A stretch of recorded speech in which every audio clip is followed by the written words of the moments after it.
Hello, everybody, and welcome back to OMB Reviews. I am the critic who is a cynic. How is everyone doing this evening?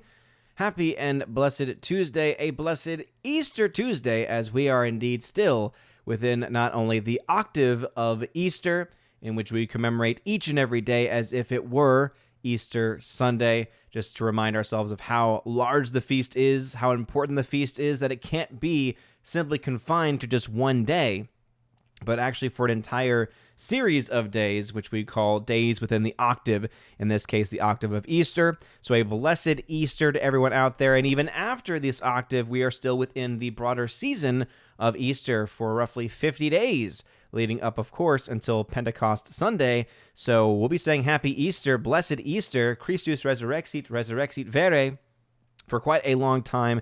I hope everyone had a wonderful time with family. We're able to give the worship that is proper and due to God at the holy sacrifice of the Mass, and that everyone is doing swimmingly. Tonight, on episode 490 of the Welcome to Asgard podcast, man, 490 episodes. Kind of crazy that we're getting very close to episode 500, as far as I have been keeping track of the actual numbering of the episodes and all those things. Like I wouldn't be surprised if someone were to go back and actually count individual streams and everything. Like, okay, does this one count as a stream? Does this one count as a stream?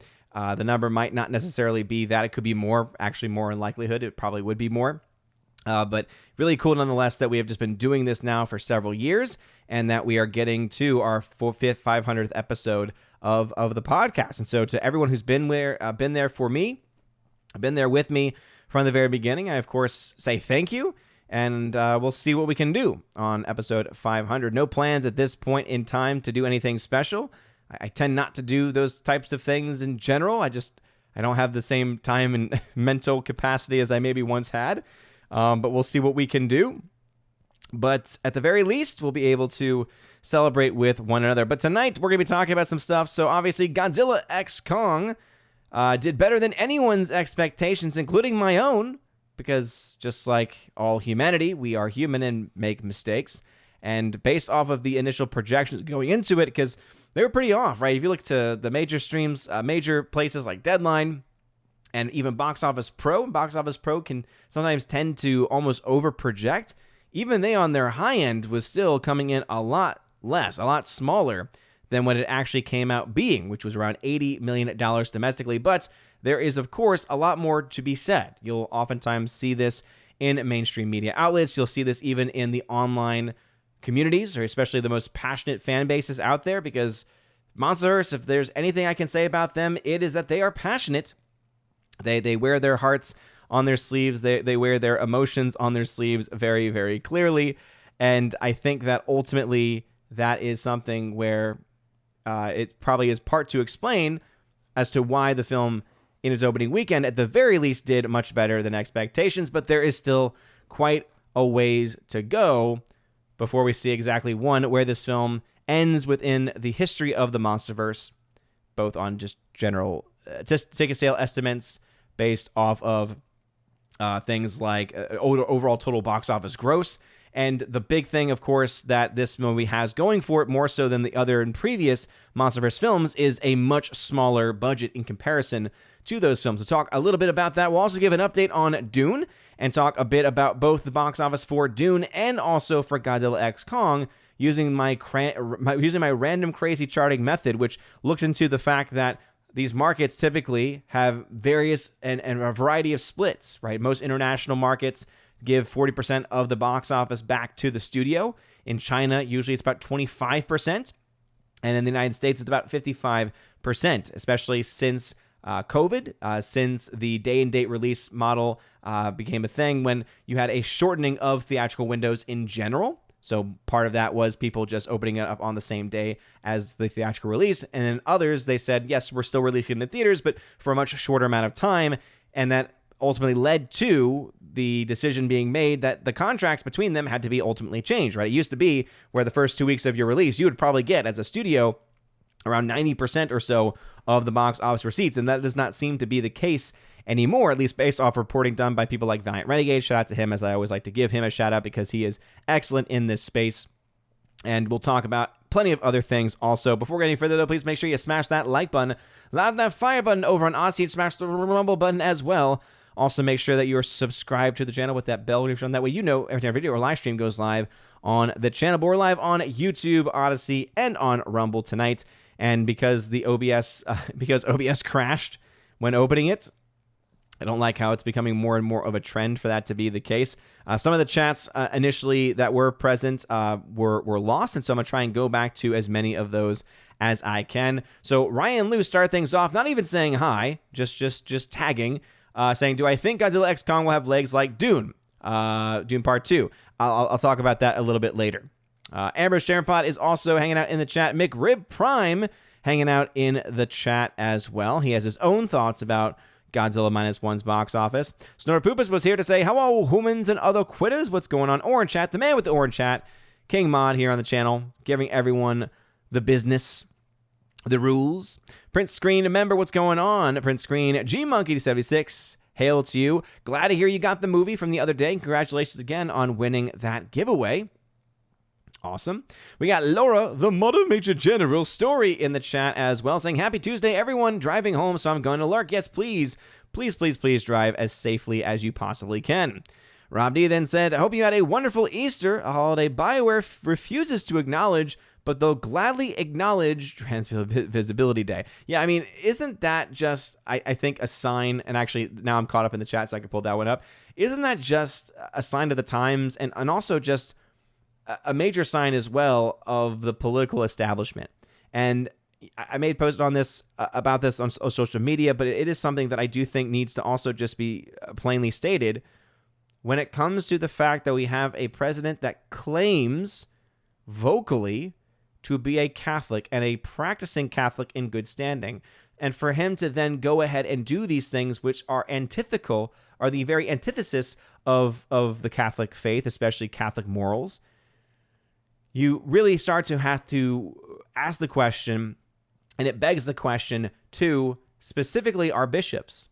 So for the United States, I'm looking at the USCCB. I'm looking at the United States Conference of Catholic Bishops, and how I feel that they have very much, completely ignored their responsibility, probably because of the fact that they don't want to rock the boat, because that means that, then all of a sudden they'll start to get attacked by the feds and all these other things going on. And I just think that's cowardly. There's definitely an argument to be made at some times in some portions of history that it might be better to play the long game. But when it comes to where our world is today, much of the problems that exist are because we've ceded ground, and because we've especially ceded the moral high ground and have allowed for these just very perverse ideas to perpetuate the entirety of all society. And this, of course, just being one of those things. And so I think it's also far time now that if it's not going to be the Pope, which it likely won't be, if it's not going to be Wilton Gregory, Cardinal Wilton Gregory, who is the cardinal up in D.C., so the primary leader of the church in D.C., if he's not going to do anything about it, if you even go back just to the bishop, I forget the name of his bishop, back in Delaware, his hometown, right? All of these people have what we call jurisdiction, right? So in canonical terms, what it means is that when it comes to the spiritual life of that individual person, in this case, the president, they have the capacity to put censures on him.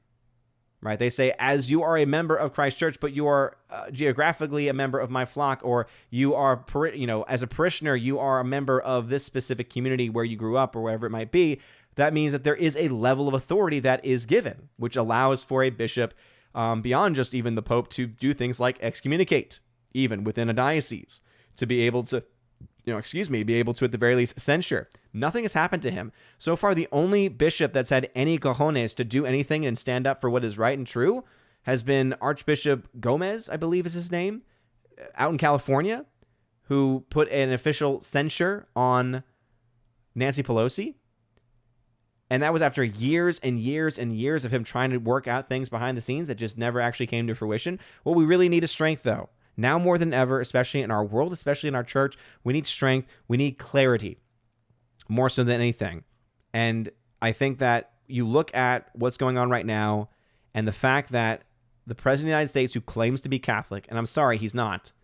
To be Catholic is not just to believe in Jesus Christ. It means also to commit yourself to hold to all of the things that Christ has revealed to us.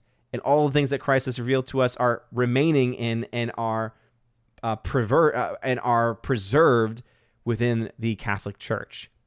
So for him to be able to reject this with no consequence whatsoever, when he is clearly in public sin through public scandal, is demonic. It is awful, and I'm really hoping and praying, and I pray it all the time, for the conversion of our bishops, for the conversion of the entire U.S. conference, for the conversion of the Pope as well, to actually start to give it is medicine. It's hard medicine, but it is medicine, because sometimes people are so far gone, it will take something so extreme for them to actually wake up.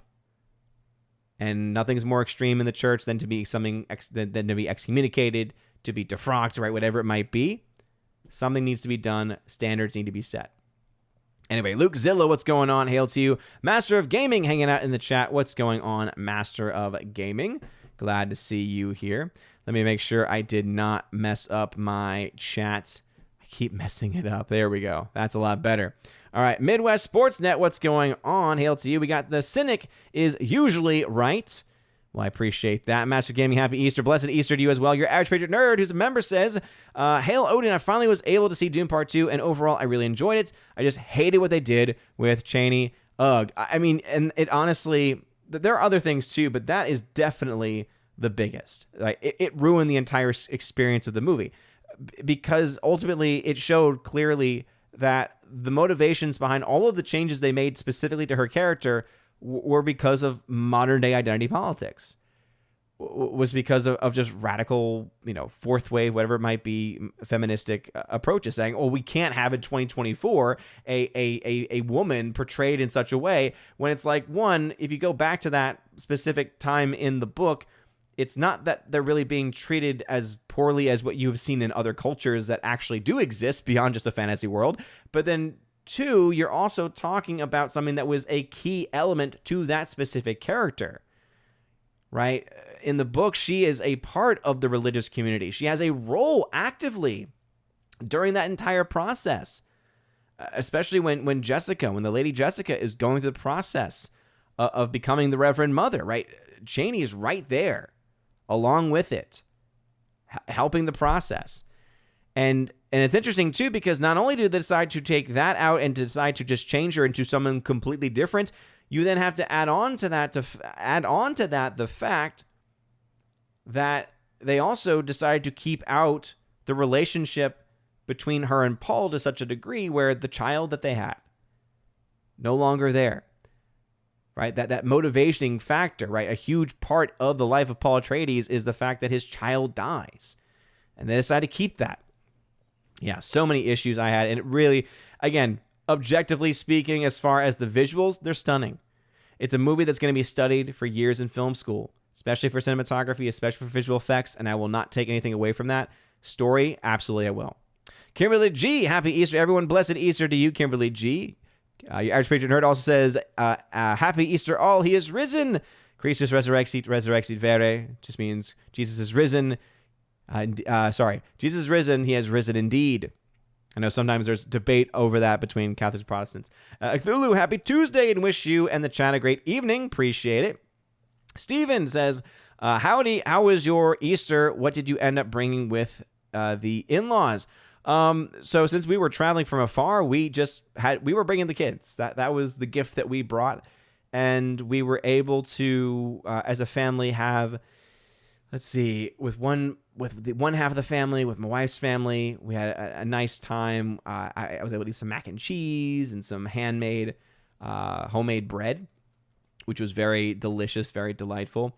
And then the next day, on Easter Sunday, I was able to have like a lunch dinner with my family, and was able to get some pretty good foods there. I'm trying to remember exactly what we had, because it's pretty good. Oh yeah, we had this really excellent pasta, because my mom, being my mom and always wanting to give us everything that we possibly could ever want, bought these giant pans of pasta from this really amazing Italian restaurant. If you're ever down in New Orleans, go to a place called Impastado's. I know one of the guys there. He's awesome. and actually went to grammar school with him, so I've known him for a long time. And he's basically like running the show there now, and it's a wonderful restaurant. Its food is phenomenal. But yeah, we got a bunch of other stuff there too. Print Screen, hail to you, happy Easter. He then says, are there any other movies this year that we might all be underestimating box office wise? It's so hard to tell. I mean, for all we know, there very well could be. I mean, you think about Disney Pixar. I think that everyone, myself included, are absolutely going to be undermining and are going to be sleeping on a film like Inside Out 2 or like any of the other films set to be released. As far as films related to Disney, I'm not going to sleep on Deadpool, because obviously I think that is going to have a pretty big release. I don't think it's going to be one of the biggest, though. I could see it probably doing numbers similar to that of Guardians of the Galaxy Volume 3, right? Where you have enough people who have an interest in it. It's able to get some people excited, but it's not going to be able to bring anything after the fact. And that's the big problem right now when it comes to how Disney's running these things, is that they can have a couple of passable movies, some even would say solid movies, but they're never enough. They're never able to live up to the expectation. General Wingster, who is a member of the Army of Asgard, level appreciate you being a member once again. Said, go on to say, Google censored my super chat yet took my money. Goodness gracious. Odin, I was sick all Easter weekend. I hope that you had a better time. I did, and I'm very sorry to hear that. It's a decent drive. This is the first time. This is the first road trip we've done with the lady Sif, with little baby Sif. It was her first road trip. She just recently turned 6 months, so still a little young, but definitely it's amazing how far her development has come just even in the last couple of months. And it's also just crazy to think that it's only been 6 months since she came into our life. And so I think that it was, it was interesting because there were definitely some stretches where things went very, very well. The best stretch by far was there was in the last few hours when we were coming back up here, there was about an hour where they actually both were asleep, maybe 45 minutes to an hour. And it kept everything in me to not keep having to look in my rearview mirror and just see, my son just passed out, and my daughter, of course, being passed out with her little passy in her mouth. And it was just, again, it's those moments where you think, okay, yes, this is why I am on this planet, and you would do anything for him, Let's see, Cthulhu. Odin chat, no, I will drive recklessly and make the 11 o'clock news like every rush hour driver should. Goodness. Print Screen, we need somebody to pull a Winston and declare Biden excommunicado. Maybe not right now. It's a little too early in the show to pull an excommunicado. But as far as references to how we use that here on this show, but as far as in real life, yes, I think that they're absolutely, obviously that's rooted in Catholic theology, but even Catholic, again, rooted in the words of St. Paul, right? Where it talks about people being, anathematized, right? Like pushed out, excommunicated.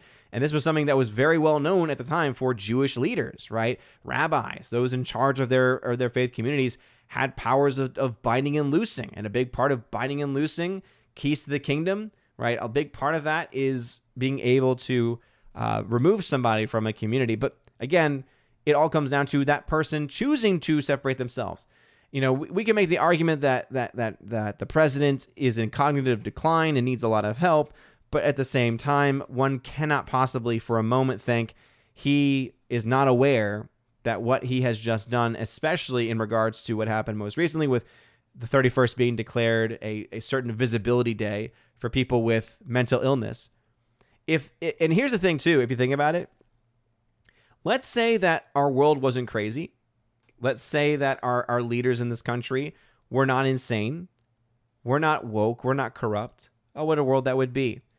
And imagine if instead of it being this affirmation day that it was, instead it was a visibility day saying we recognize this as a mental illness that needs help and treatment and we need more support for it, right? And we need more people in neighborhoods, in the local situations. Right? This is not a federal problem that a federal government can fix. This is something that can only be addressed at a localized level. Parents, of course, being at the forefront of that. Local communities if needing to be involved to try to help those persons get the help that they might need. You know what? I don't think there would obviously have been nearly as much of a backlash about it being on the 31st. But the fact that it's something that's so diametrically opposed to moral teaching, to the natural law, and then that is being put in place by someone who is a Catholic, who does know that that is Easter Sunday, that shows intent.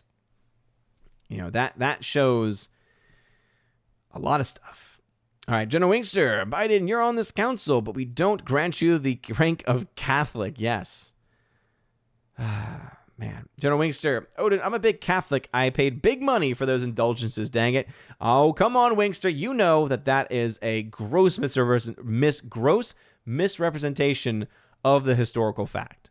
Were there individual persons that tried to sell said indulgences? Yes, because any organization, any body of persons ever to exist has those that are corrupt. Guess what? Even Jesus chose Judas Iscariot, who, survey says, was a thief and not a very good guy, right? Would be willing to lie and to sell out his friend just for a few shekels, essentially. And so whenever people make that argument or bring that up, I always think, man, are you believing the false perception of history that you've probably been taught, or what actually happened?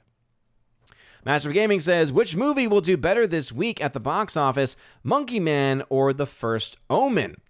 I'm not really tracking those movies at this time. I'll go ahead and pull that up, and then I guess we'll jump into the first story. But let me see if there are any updates as of this stream as far as projections. Because as you all know, I'm someone where I look at the numbers that are being reported, I look at the numbers that are being finalized, and then I can make assessments from that based off of different historical standards. I don't have enough resources to track things like pre-sales. I don't have an equation to determine, okay, what do the pre-sales actually mean? Because I've said this now for years, that even though pre-sales can tell you a very much bigger part of a story for a film's financial success in today's world, it's still not close to, and never will be close to, at least in the foreseeable future, walk-up traffic, meaning people that are buying tickets either on the day, or more accurately, more explicitly, people walking up to the very theater itself without having bought a ticket yet to then purchase their actual tickets. Now, in my own local area, it's not easy to see this because we have a very low volume area. What that just means is there's not a lot of moviegoers, a lot of avid moviegoers here in Chattanooga. There are, whenever I go to new releases opening night, the IMAX can sometimes be, pretty full. I mentioned this the other day, that Dune Part 2, right? This had a huge showing for that film in the IMAX screen, where probably over 75% plus of the seats were actually filled. So that was very impressive. There were still a lot of open patches. There were still some sections here and there because people have their thing about where they want to sit, trying to have a place they can put their feet up or something like that. And so we take that into account. We take into account all these other factors. But right now, just to get back to the main question, I don't have those numbers in front of me because there are no updated forecasts of what that film is expecting to be. All that I do have is an update from previous films, and let's see what they had going into it. So first off, let's see. Oh, man. So that actually is skipping that one altogether. Oh, boy. There's a film called Abigail. No, thank you. Okay, so as of the last update for Box Office Pro, which was on the 21st, so take that with a grain of salt. It's been over a week, and obviously pre-sales can make a difference here. But The First Omen is projected at 8 to 13 million domestic, Monkey Man at 16 to 25 million domestic, and that is for their opening weekend. That's the high range, low range. And even just on paper, I would say I just don't see The First Omen doing much of anything as far as opening weekend is concerned, right? It's a film. It's a horror film, a part of the franchise, I'm guessing, right? I have just no interest in it whatsoever. I really don't understand the love. It just seems like they are putting out these horror films and they all look the exact same.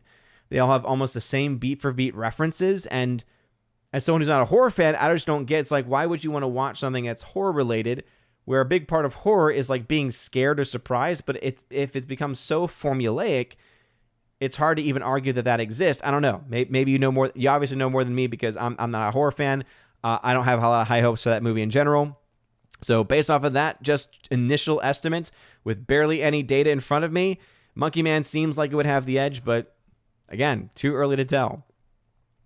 Let's see. Sonora Poopus says Biden and Pelosi use the false claim that they are Catholic or even Christian for votes and nothing more. Their lives are testimonial to doing the works of Satan. Here endeth the rant.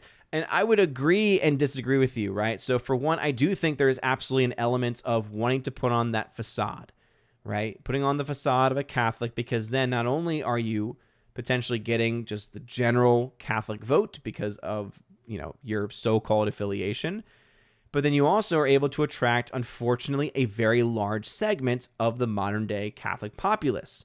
The ones that are probably agreeing with everything that she has said, agreeing with the policy decisions that she has made, which ultimately leads to the death of innocent children, right? So you have endorsements from them like that, and so she knows her audience. So that's very well could be a part of it, but I would disagree also because it could be, and I think there's a lot of truth to this. I'm actually currently reading a book right now by Abigail Schreier. So she is most well known for last few years. She released a book about the whole trans issue and especially the impact on kids and social media. So that's one that I really can't wait to get into, but it was a bestseller. It got very high reviews. So I'm actually reading her more recent release from back in February of this year, where it's talking about the fact that we have a huge mental health crisis in the country. And specifically, let me see if I can just pull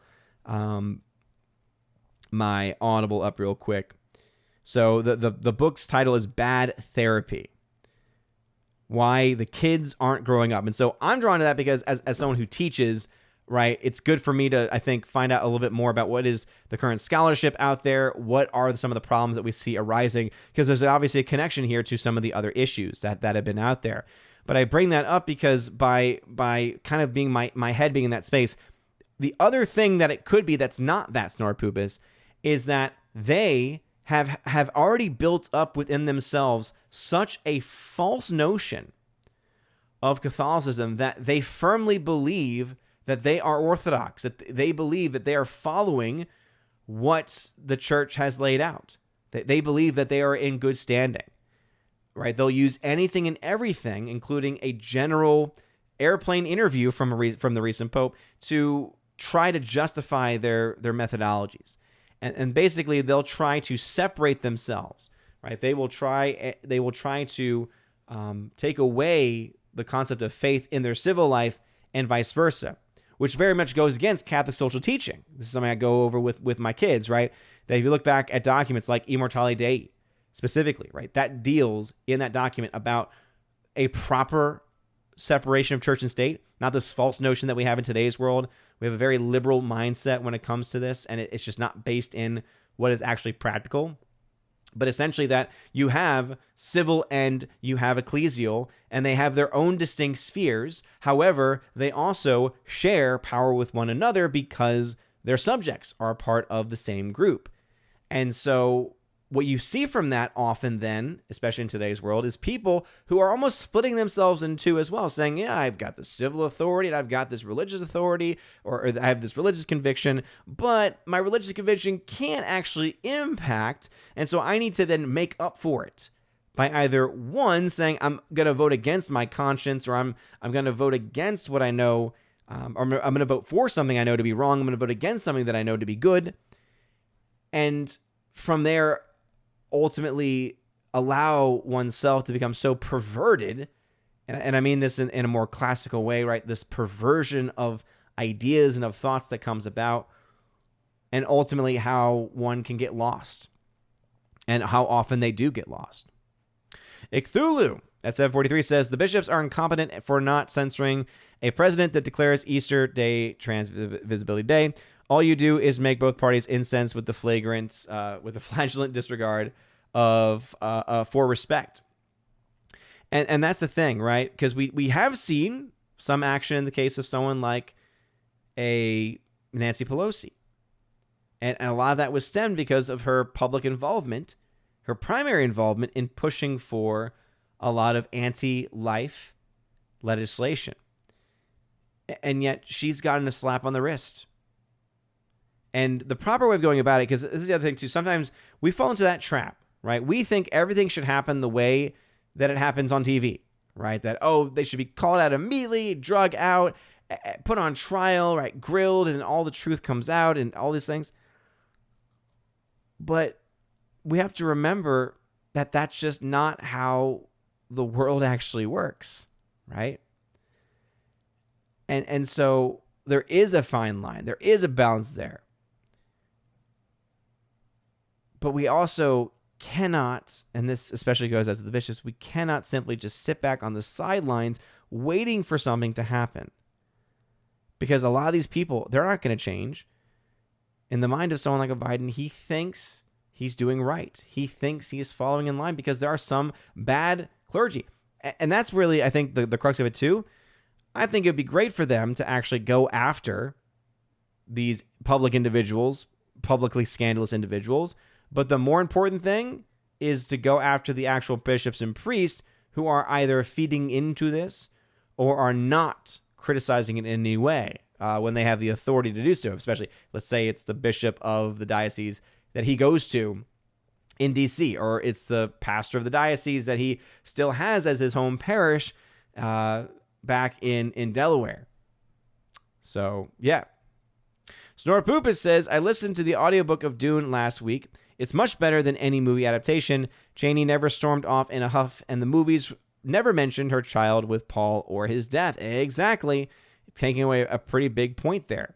Your Ashbury Nerd says, exactly, it ruined Dune in many ways. That and the whole Southern fundamentalist plot added to the downsides of the movie.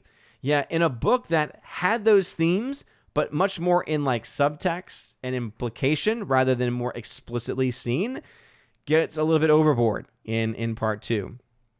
Let's see. Hardwick's back. Starting off with a long one. It's amazing to see how long ago certain bad trends started. For example, the first time someone was given a Woman of the Year award for being a trans woman was Christine Jorgensen in 1953. Okay.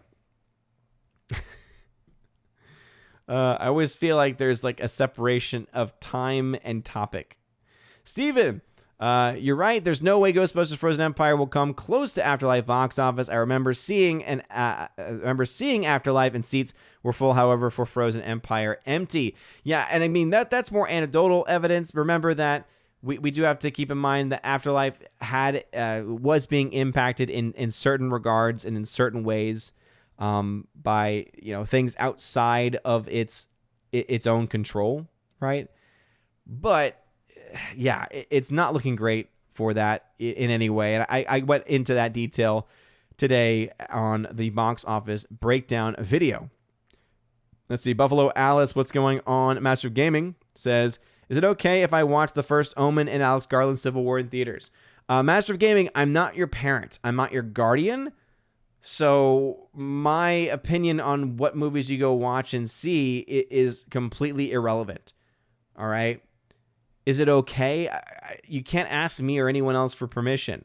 Now, will I give recommendations? Sure. I'll say, I don't think you should see, at least shouldn't see Civil War in theaters until we know a little bit more about what kind of movie it actually is. Probably won't turn out to be better than what we think it's going to be. But hey, you never know.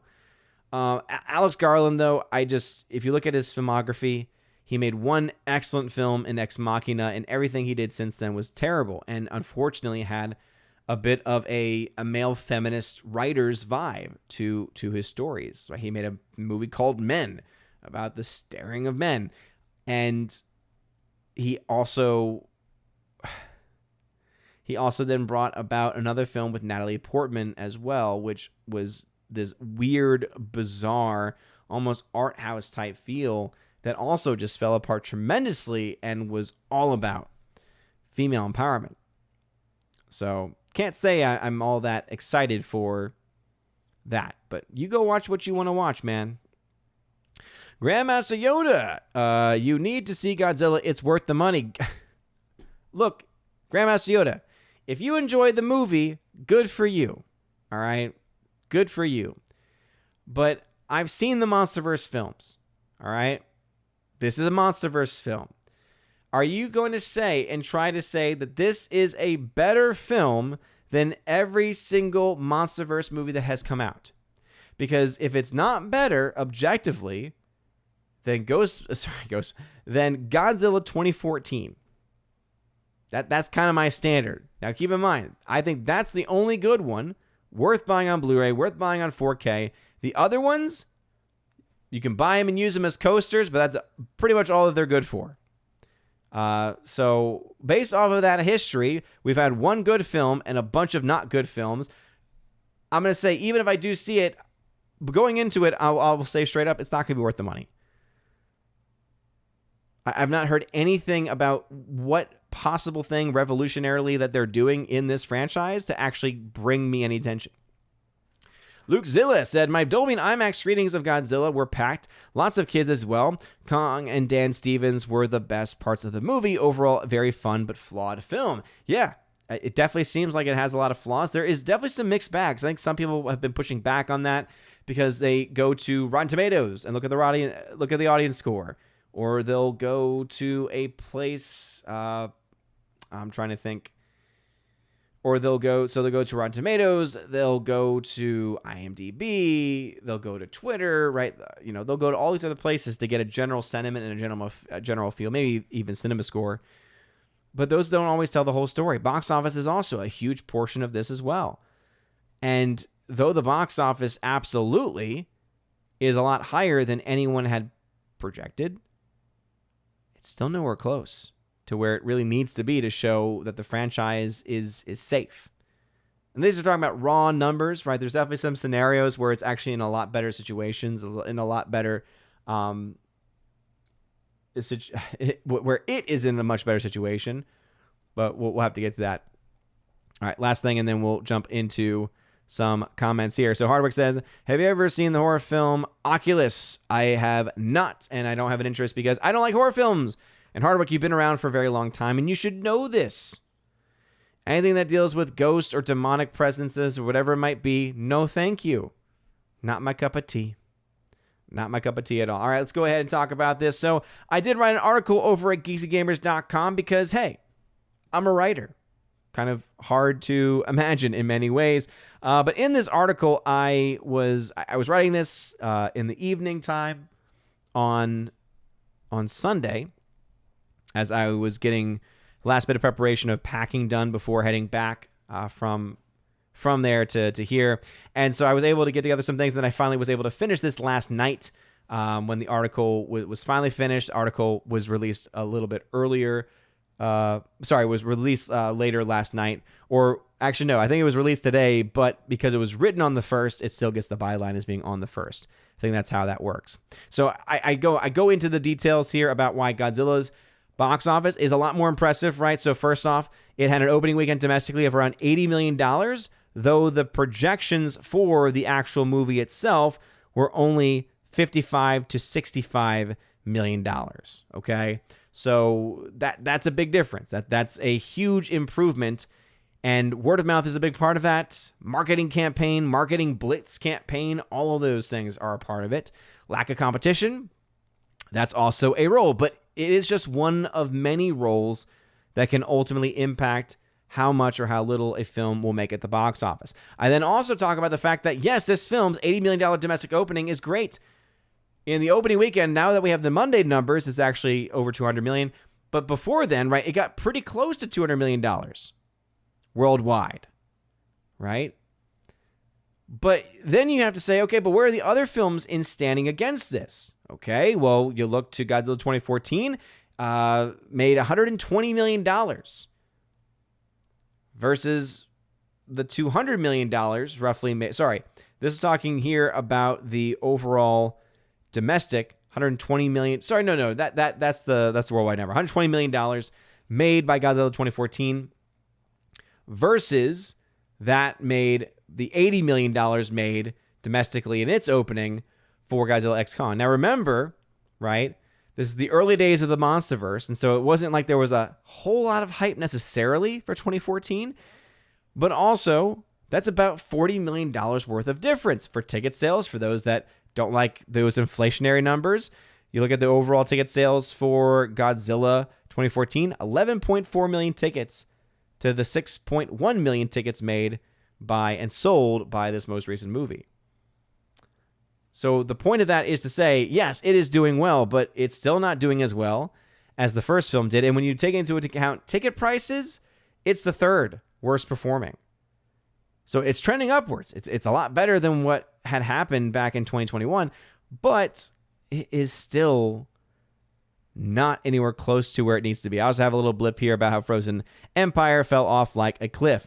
Now, a lot of people, I think, have been making the mistake of saying, well, the word of mouth on this thing is great, and there's going to be so much people buying toys and action figures and merchandise and all these other things. I have not seen any evidence to back that up, meaning I don't have any actual data suggesting that sales have increased.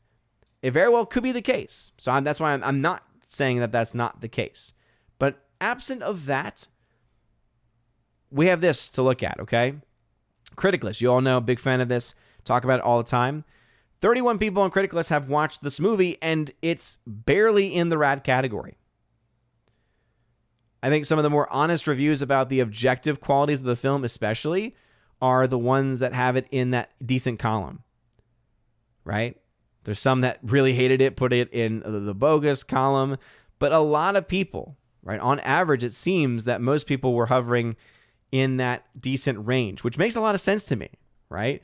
Because if you like giant monsters fighting, it sounds like this movie has something for you. If you want something that's a little bit more with a compelling story and with, more effectively rendered CG, maybe that's what you focus on instead. But I did want to make that point there that, IMDb and Rotten Tomatoes, they can have those high scores all they want. I don't trust them. Again, I think that they have lost any ability and any chance of being able to make up for those things.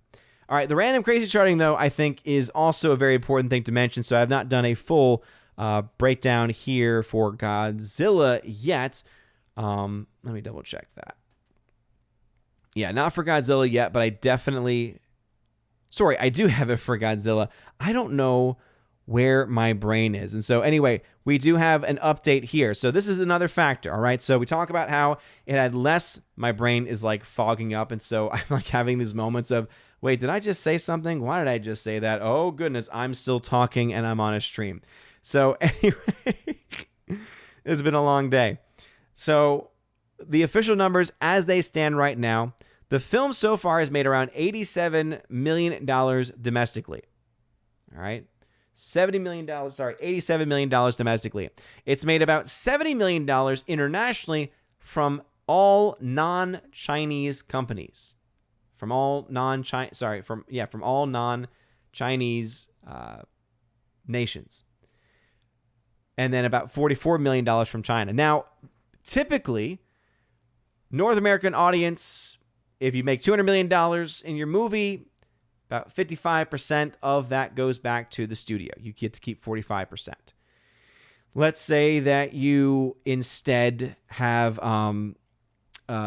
somewhere in Europe where the average for that and for those countries is around 40%. Okay, you put in $100 million, you get $40 million back, whereas they get $60 million. So you're starting to see, right, there's already some math that's splitting these things away, keeping them away from you, keeping them away from your own mind. But the China number is the most confusing. And let me explain why. I've mentioned this in other videos, I know, but just to try to have something where we can say it more explicitly. It is true that Legendary, who is producing 75% of the movie Godzilla x Kong, 25% being produced by Warner Brothers. Now, a question mark remains, is that actual production budget, or is that 25% for them actually a part of their other job, right? They wear different hats, as it were. So could it be just, making up for the offerings of those talents? It could be. And I've just lost my train of thought again. I'm sorry. I'm suffering from some really, really bad brain fog right now. And goodness. So anyway, going back to it. In an article, the new person that is running this is bad. This new person that's running Legendary, okay, 75%. They are a part of the Chinese company Wanda, who took over Legendary, right? So Legendary is now a part of the Chinese Communist Party in this way. And on record, he was telling in an interview that, well, it's going to get us better than that 25%. And so what he was referring to is the fact that most movies that are imported from outside only get 25% of their box office actually back, right? So if they make 100 million in China, they'll get 25 million. China will keep the 75 million, right? That's how it's always been. But there's a question mark next to, okay, but if it's a Chinese-owned production company, what does that have as an impact, okay? The problem is that though he says that it's not 25%, he also does not tell us what it is. So when he says it's better than 25%, that could be as little as 26% because that's technically better, but could also go upwards of 100% plus. So we don't know that. And so because we don't know that, that's why the numbers that I have currently with these metrics in mind, that it has made some money domestically, but not nearly as much as it has internationally. Right now, it's at $114 million in the red. Now, do I think that Godzilla will be able to make its money back? I think there's a chance. But look at the history of this, okay? Because I don't think some people realize this. This is using the 25% for each one. So again, if you're going to say, oh, but it's better than 25%, until you can show me an actual article that tells us exactly how much they have to pay back to the Communist Party, like what percentage of their box office do they not get to keep? Until you have that, this is all we do have. Because this is the only well-known information that we have on this. But notice here, Kong Skull Island was a flop at the box office, right? Godzilla King of the Monsters, another flop, $150 million in the box office. Godzilla vs. Kong, $125 million in the box, in the red.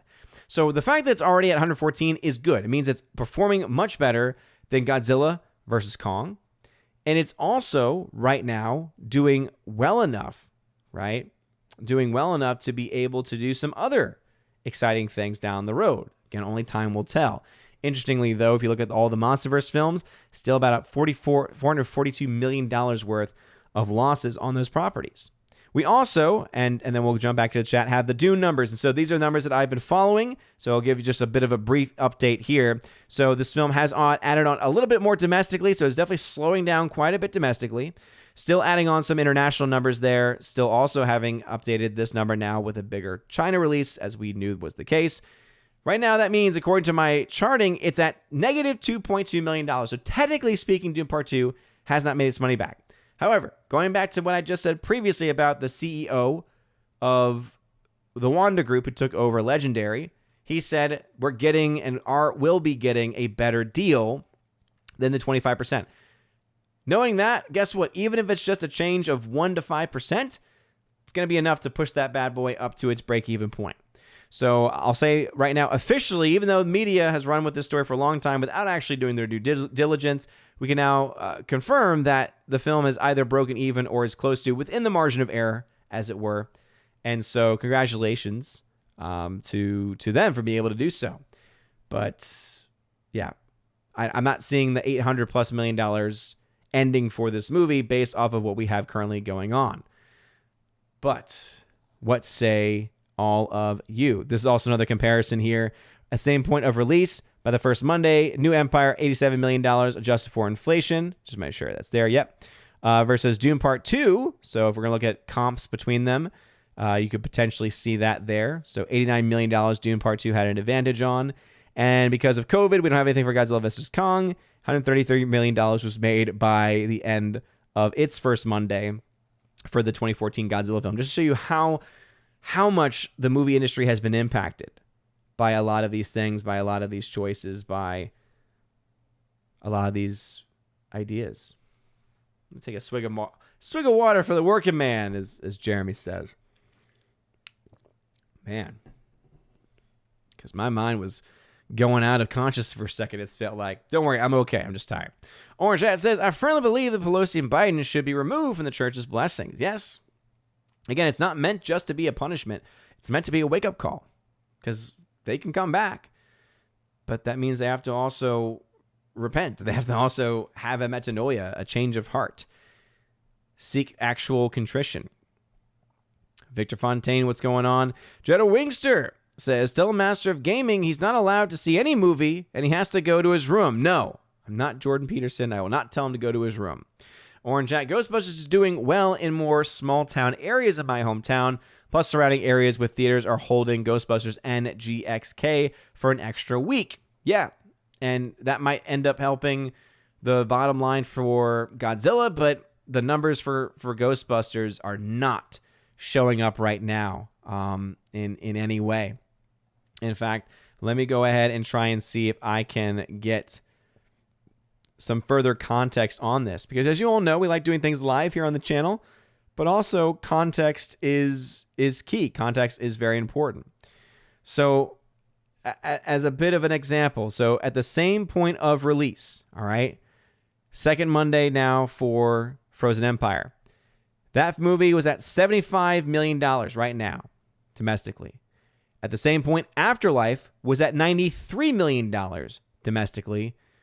2016's Atrocity was at $110 million. So we're seeing a natural progression here, but what this is also telling us is that, okay, just as Ghostbusters ended up being the highest grossing of, these iterations, Afterlife will have been the second highest, and Frozen Empire probably won't be getting to that point, right? I do have the actual official charting for that, and let me see if I can get an understanding. So right now, projected to make between 155 and 217. So that's the total box office that we can project based off of what we've gotten. Oh boy, guess what? That means that they are in a bit of trouble, right? But I digress. All right.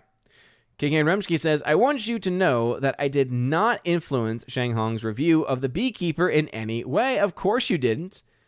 Of course you didn't. By the way, thank you for reminding me of that. Shen Hong was here earlier and says, The Beekeeper, much better than I suspected. Loved the dig at the blue-haired millennials being worthless. Yeah, again, it definitely was not as bad as it could have been, but it was kind of like a BC movie for me. Orange Hat says, due to people constantly coming to watch the movies. I also believe that if... Wait, hold on. I need further context on that. Orange Chat says, honestly, I believe that if GXK may not objectively be better than G for 2014, I do think it's a close second. Okay, gotcha. Yeah, so that very well could be the case. And if that happens, if that is true, that's good. But those other ones are just, for me, so bad that it's all relative. Like, it's like, okay, if on a scale you have Godzilla 2014 on one side, that's the high end, and then on the other you have, for me, Kong Skull Island's definitely down there, but also Godzilla versus Kong is down there too. Which one is it closer to? Jeremy Sikowski, to be fair, even most Godzilla fans that I know of are very mixed on GXK. Again, I've heard that quite a bit. But it depends on who you're listening to, I suppose. Jenna Wingster saying, Godzilla 98 greater than 2014. No. Hardwick. Kong got shot off the Empire State Building in 1933.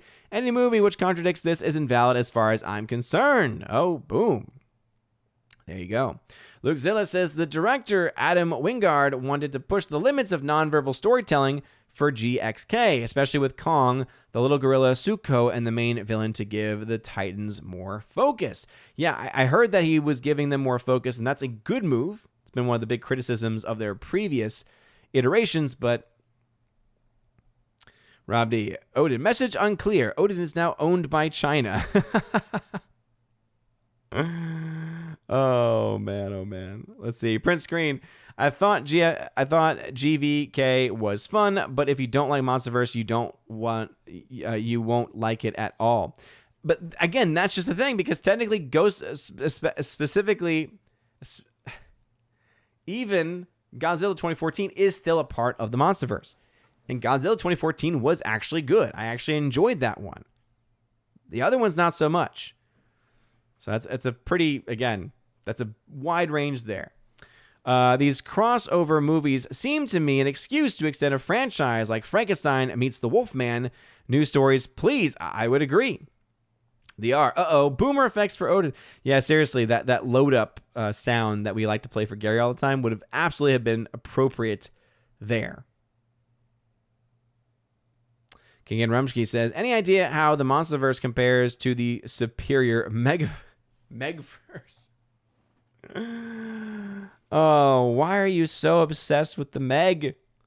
Why? Rumsky, why do you need help? I think we need to have an intervention. I think we need to have an intervention for for our friend Mr. Rumsky. I think he has a problem. I don't know what the problem's solution would be, but definitely something to think about. All right, let me see if I can quickly create a chart. So we've got the Meg. And then we're going to add ourselves on there. I wish that had been an autofill, but let's try the Meg 2. Oh, it's not the Meg 2, it's just Meg 2. No, it's not that either. Goodness gracious me. I don't even know what I'm supposed to be looking at right now. All right, let's do Dune. Why am I doing that? I am just, my brain is just not working today. All right, Godzilla, King of the Monsters. Let's see, do we have any more? There's go. Meg 2. That's just spelled weird. Interesting. Interesting. Very interesting. All right.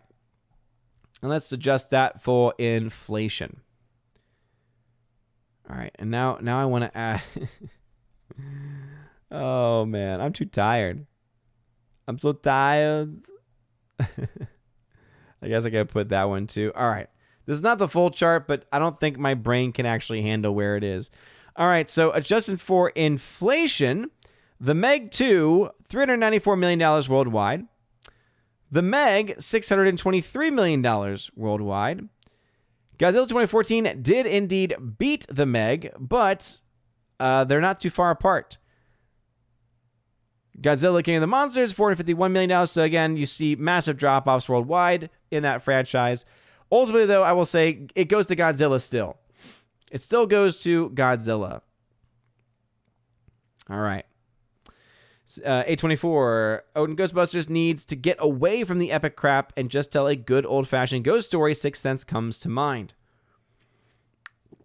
I would agree, only I think, honestly, no, what they need to do is they just need to end it. You can continue that on in video games or in comic books, right? In other mediums.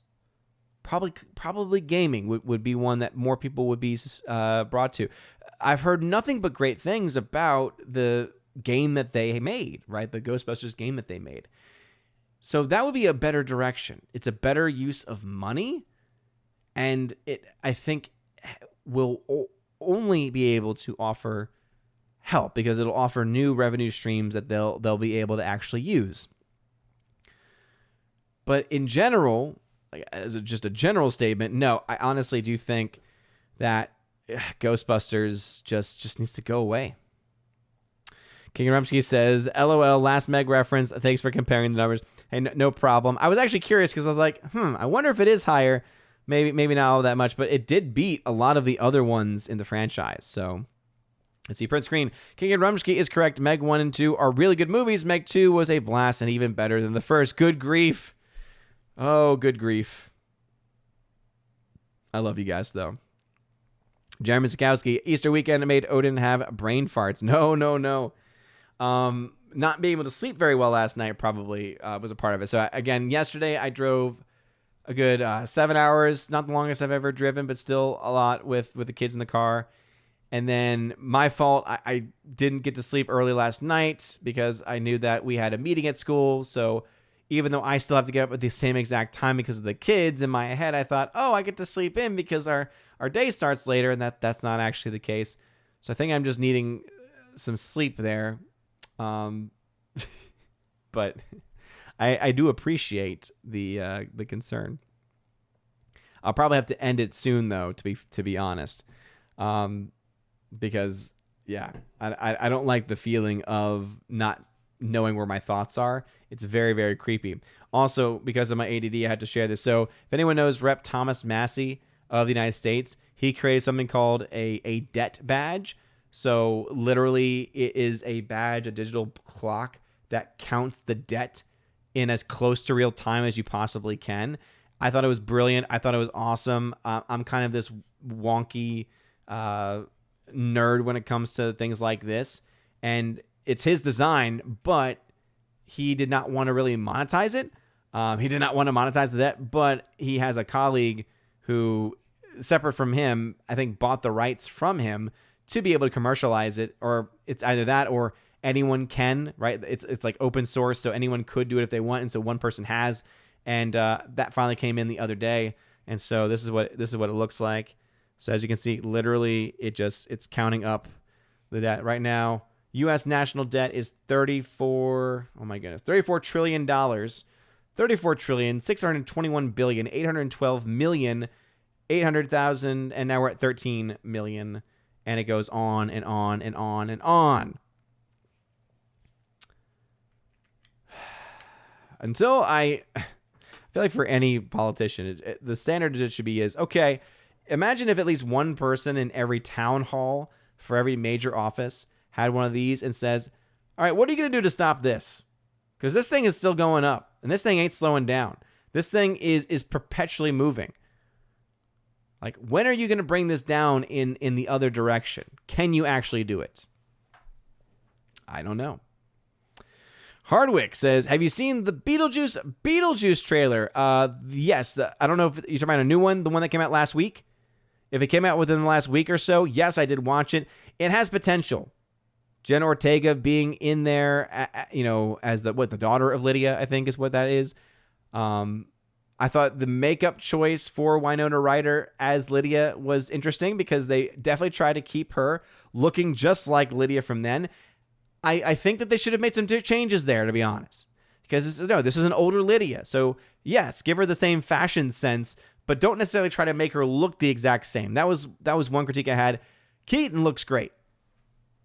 But I will say I'm cautiously optimistic.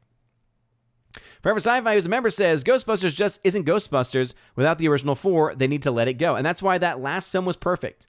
Because even though they could not actually get the corporeal form back for the fallen Ghostbuster, for Harold Ramis, rest in peace, they got as close as they could get, and they even did it respectfully, which is amazing in Hollywood.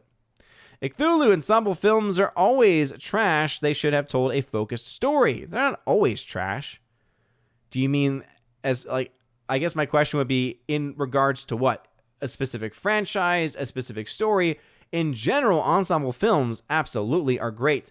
12 Angry Men, one of the greatest films of all time. All about an ensemble. Kimberly G. Odin, shout out to Prince Green, my brother in arms. Okay. Kimberly G. Going to continue listening but have to log off. Phone is going to die. Good night, everyone. Good night, Polar Bear Buddy. Hey, good night to you, Kimberly G. Thanks for stopping by. We're probably going to wrap things up here soon. Shen Hong says, rumor has it Denis Villeneuve is going to reboot Meg. Oh, man. Maybe he could do it justice. Hardwick, I still remember when the national debt was $14 trillion. Yep, and now we're up to $34 trillion and counting. It's insane. Oh, man. Prince Green is a member. It just says, Jenna Ortega is cute. She's just a talented actress, and she fits that part very well, right? She fits the part of, I buy her as the daughter of Lydia, right? She's able to play that more macabre personality. It's the same reason why I still wish they had done this. I wish Christina Ricci had been able to come on to the Wednesday series to play Morticia. And if not to play Morticia, then to at the very least play a grown-up Wednesday Addams, and it's her daughter, who has a lot of similar. I think that those would have been the better avenues to take, because I was not a huge fan of the casting for the Addams parents. It wasn't terrible, but Harwick, I did a double take because it looked like Winona Ryder hadn't even aged, and I actually disagree. I could tell almost immediately, and that's what was very off-putting about it, and why I just thought that was probably not the best thing that they could have done. So, let's see. Hardwick says Eva Green would have probably been the best Morticia in Wednesday. Again, she probably would have been good, but I think as far as historically fitting in, I think I still honestly believe that you would have had a better overall connecting story. For me, for that, I wish that they had done something where you have Wednesday Addams all grown up and is so much more like Morticia than she ever had thought that she would be, and she's married to Joel Blicker, because then you have continuity with the live action movies, and I think that could have been a lot of fun. And if you were to bring back the actor that played Joel Blicker, who has done so many other things in his career since, I think that would have been a really fun shout out, a really fun flashback. But also you would have had really good actors that had good chemistry that would be able to work very well off of one another, and still have Jenna Ortega in there playing her own original character that could still be very weird and off the wall too, right? But with all that being said, I'm going to go ahead and wrap things up there tonight, doing a little bit of a shorter show. Let me just make sure I can double check something real quick though, because I do want to make sure that this episode has covered all the things that we were planning on covering.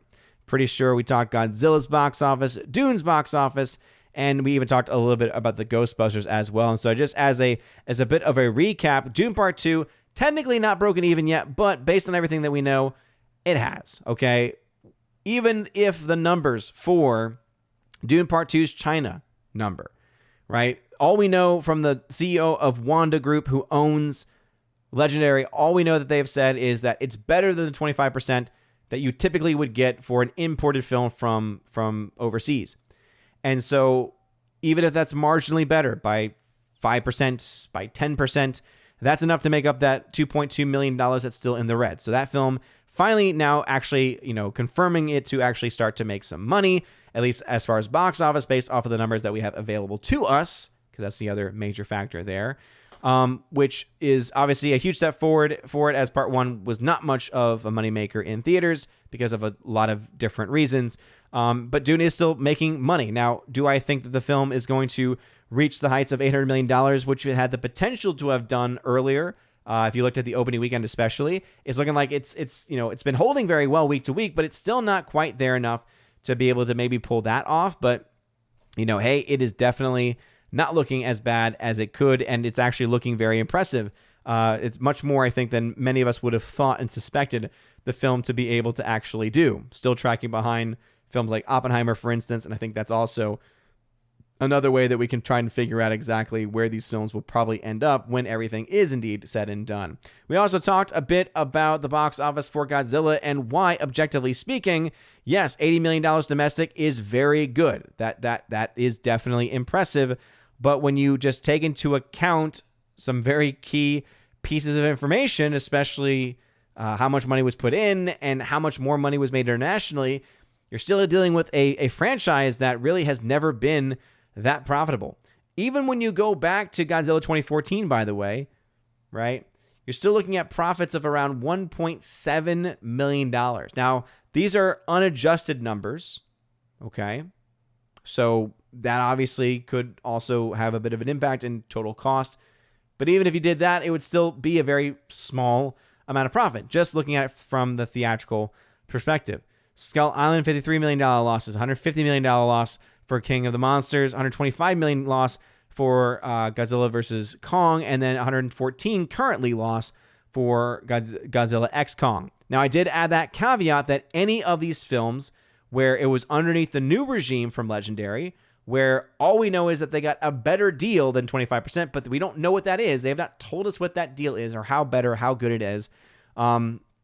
Then what you could be see, right, if you did take that into account, maybe a film like Skull Island can be seen as profitable. But for that to make up the $150 million loss for King of the Monsters or the $125 million loss for Godzilla vs. Kong, I don't see that being the case. This movie definitely standing on its own in many ways. Third best opening weekend when you look at ticket sales. Still behind Kong Skull Island for that. Far behind, especially Godzilla 2014. Second best opening, even when you adjust for inflation. But again, a lot of things can happen. Now, do I think, this was asked earlier, do I think a lack of competition is going to help or hurt this? It really depends on that word of mouth. We have seen whenever there is a void at the box office, there are times when a movie can take advantage of that. I think Dune Part 2 is a great example of that very point. But, there's always a but. Never assume, because a film is doing well this weekend, that you're going to see anything happen in the same way next weekend. But, and this is the last point before we completely wrap things up for the evening, one thing that absolutely is going in the favor of this latest Godzilla film. As you all know, we obviously talk about the box office here. We cover this stuff. When you look at what currently the Sunday to Monday drop-off is between Sunday to Monday of this newest Godzilla film, guess what you get? A 54% drop. That's a very good drop. Remember, we've seen other films, big budgeted films, drop in the 60s and 70s and 80s from Sunday to Monday. In the 50s, not as bad. But many people may have been off for Easter Monday, and so even then, take it with a grain of salt. So once we get some more numbers this week, we'll have a better idea of how it's tracking and where it ends up by the end of the second weekend will eventually lead us to be able to make some firm predictions and projections on what will likely happen based off of historical trends. But that's going to be it for me tonight, everybody, because I'm exhausted. Thank you all very much for watching. If you like this video, if you like this stream, please make sure you smash that like button, light up that fire button over on Odyssey, smash the rumble button as well. You guys are all amazing and beautiful people. I do not yet have the April shoutouts video, but I'll make sure to get that done as soon as possible. Also, I will make sure to get a podcast episode out for y'all this month. Sorry, last month was a bit crazy. And with all the delays with that. So be on the lookout for that. Also, got my giveaways going on my giveaways channel. Remember, you got to be a Keeper of the Bifrost level or above to get access to that channel. And when you join the Discord server, just let me know if you're a part of one of those levels. We'll get that confirmed and then get you access right now over on that channel. I'm doing a giveaway of The Abyss on 4K and 2 copies of The Iron Claw on Blu-ray, my favorite film of 2023. And there's, of course, a plethora of other films that I have stored down there and a bunch of other films coming in over the next month or so. Very excited. Anyway, you guys are all amazing and beautiful people. Hope you have a wonderful rest of your day. A blessed Easter Tuesday. Happy and blessed Easter. Christus resurrexit. Resurrexit veri. Have a wonderful day. And as always, God bless.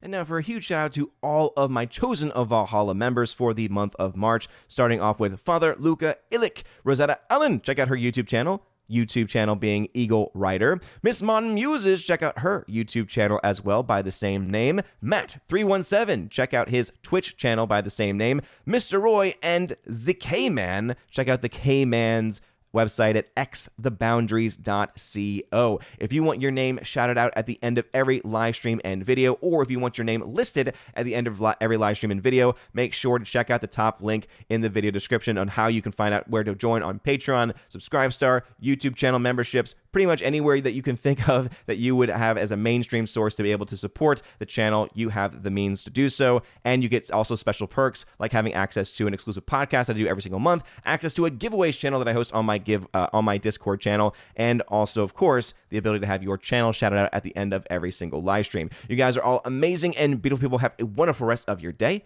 and as always, God bless.